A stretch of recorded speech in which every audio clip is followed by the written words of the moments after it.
senjata tajam tradisional Aceh.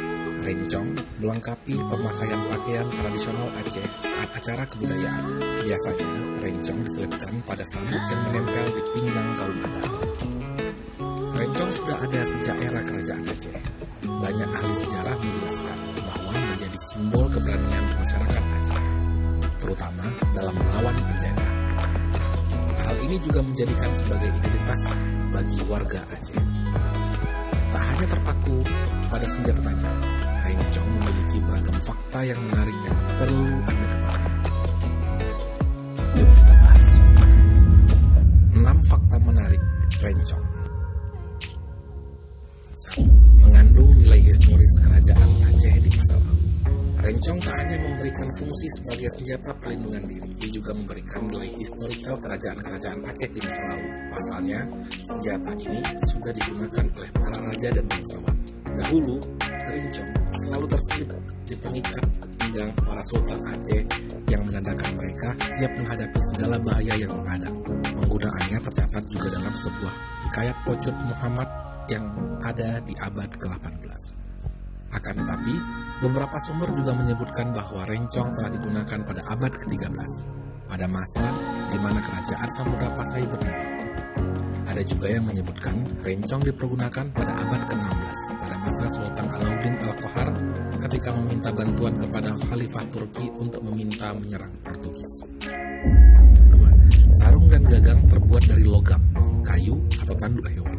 Sarung dan gagang rencong terbuat dari berbagai macam bahan, yaitu logam, kayu, dan tanduk hewan seperti kerbau. Bahan yang digunakan pada rencong menentukan strata sosial pemiliknya. Untuk kaum bangsawan, sarung dan gagang rencong terbuat dari gading yang diukir serta dihias emas dan permata. Sementara bilahnya terbuat dari besi putih. Rencong untuk kaum bangsawan ini disebut dengan rencong mepucuk. Sementara itu, rencong untuk kaum ulama gagangnya terbuat dari campuran emas dan tembaga. Sering disebut dengan rencong mecuki. Rakyat biasa juga menggunakan rencong mecuki, tapi perbedaannya terletak pada gagangnya yang terbuat dari tanduk atau kayu.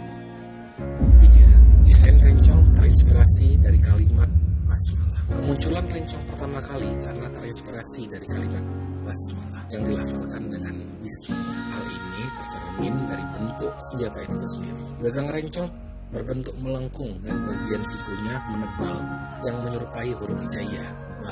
Sementara bagian handle berbelok menyerupai huruf sin. Haji runcing dekat pisau melambangkan huruf mim. Badan pisau melengkung memanjang melambangkan huruf lam. Dan ujung pisau yang berbentuk runcing melambangkan huruf h. Huruf ba, sin, mim, lam, dan ha jika dirangkai menjadi sebuah kalimat dalam bahasa Arab berbunyi Bismillah. Dijelaskan oleh dosen sejarah Universitas Sialah Kuala Banda Aceh bahwa mata rencong menunjukkan kalimat basmalah, kalimat yang diucapkan umat Islam ketika hendak melakukan sesuatu. 4. Berbagai macam fungsi rencong. Fakta menarik lainnya seputar rencong adalah fungsinya yang macam-macam. Selain sebagai senjata, rencong juga berfungsi sebagai hiasan dan cenderamata bagi para bangsawan maupun wisatawan yang berkunjung ke Samin. Pada saat upacara adat dan acara kebudayaan, rencong tampak sebagai atribut dalam berbusana. Di saat pernikahan berlangsung, rencong dan gagang berlapis emas menandakan keberanian seorang laki-laki untuk memimpin bahtera rumah.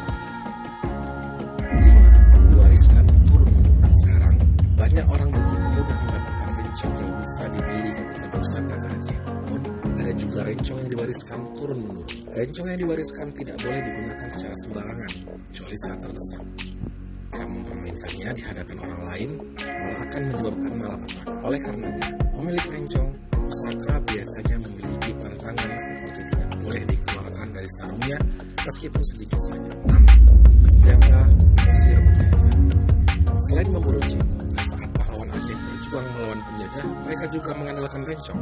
Senjata ini digunakan bahkan oleh para pahlawan wanita dengan menyelipkan pada pinggang depan ketika melawan penjajah Portugis dan Belanda. Beberapa nama pejuang yang pernah melepas rencong dari tubuhnya adalah Teku Umar, Teku Ciditiro, Ocut Merah, Cut Yadin, dan Laksamana Malahayati.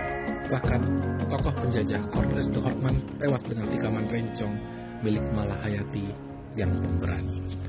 Terima kasih telah menonton video Aceh Clip sampai dengan habis. Sampai jumpa lagi di video berikutnya. Jangan lupa subscribe, komen, share, dan like untuk mendukung video Aceh kami.